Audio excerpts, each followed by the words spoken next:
I don't quite have the words yet to say why I stopped making YouTube videos. I have ideas and concepts in my head.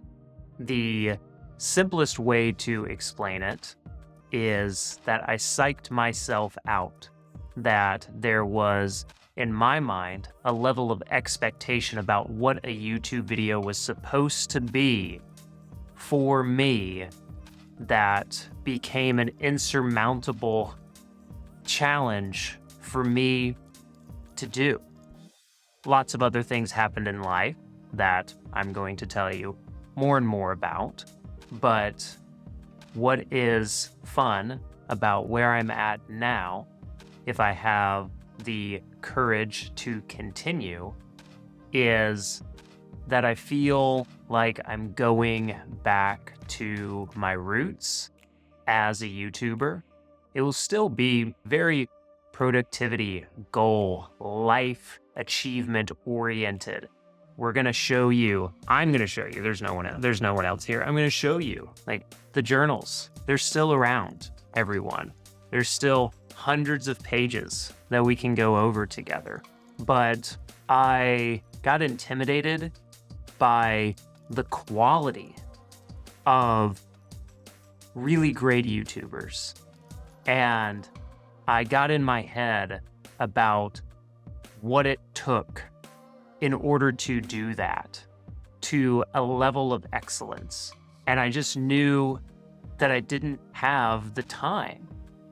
And when I can't give myself the time and attention that it requires, then I'm much more likely to say it's just not time for this priority. I, have more kids.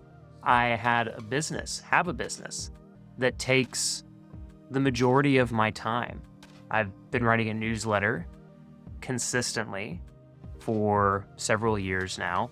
In fact, if you're not a subscriber to the newsletter, please go ahead and subscribe in the description below, because that is an automatic way for you to keep hearing from me once, often twice a week.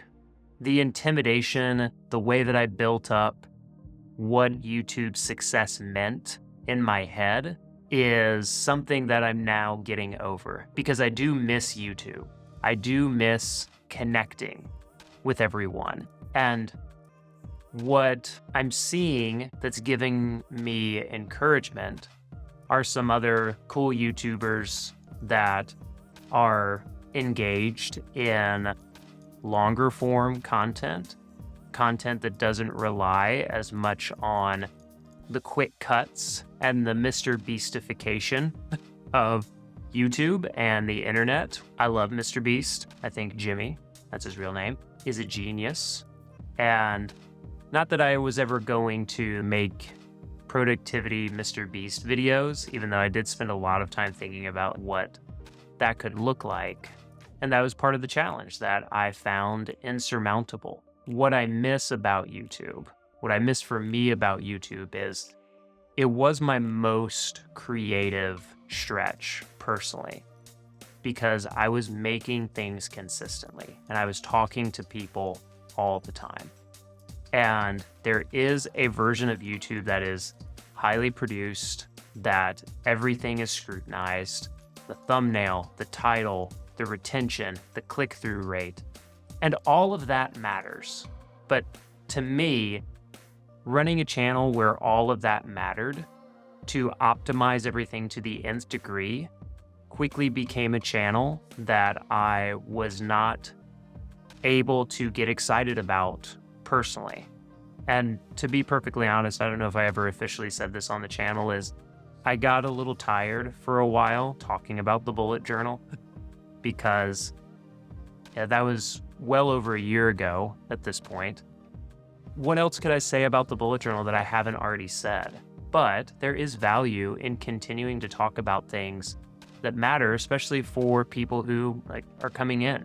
There have been hundreds of you, if not thousands of you, who have subscribed to the channel in the last year that have only seen me put out a couple of videos. And one of the things that I love about YouTube is that YouTube, I think, better than any other social platform, and maybe better than any other site on the internet, will take you down rabbit holes and gives you quick access to videos that the creator has. No other social channel does that anywhere near as well. Like, my most popular videos each month are still about daily journaling and mental health, and my bullet journal setups. Those are my only 2 million plus view videos, and both of those are over 3 years old. They're still my most popular videos each month. Just look for more from me. I'm excited to be back. It's gonna be a little different. And what's cool for me is that I've reached a point that I don't care as much about the views anymore. I care about those of you that are watching, those of you that are commenting, those of you that subscribe to the newsletter, and of course, people that are just watching. I care about you as well. When you're at a point where you're trying to do YouTube full time and it feels like every view matters and the percentage point of every click-through rate and every second of retention makes a difference. And when that's the case, I learned that it wasn't what I wanted to do in my full-time creator journey. I feel like I could still be the talent of it. I can be on screen and I can talk and I can perform and I can do stuff. But thinking about, okay, like, it just completely took me out of my creative flow to think about what's the title, what's the thumbnail, how do I test the different thumbnails, what am I saying in the first 30 seconds?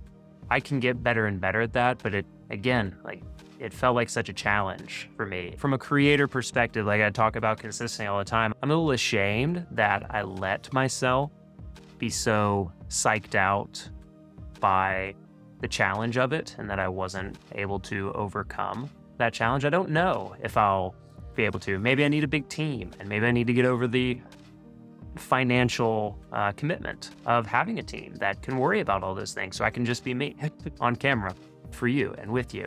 But that's where I'm at. We're still going to be talking productivity and goals and habits and all the things that help build to a life that matters, to a life that you're excited to get up and live every day.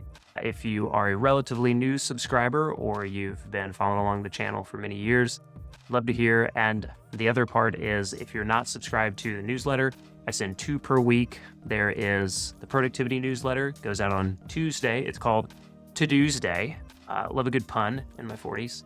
And the other one is the weekend wrap, and that goes out on Saturday morning. And that is a little bit more personal, a little bit of a mix-up of productivity and creativity and a couple of videos that I really enjoyed or articles that I read. So it's a little bit more like a combination of personal content and curated content from other people that I'm really enjoying. So make sure you subscribe, rate and review. No, that's for a podcast.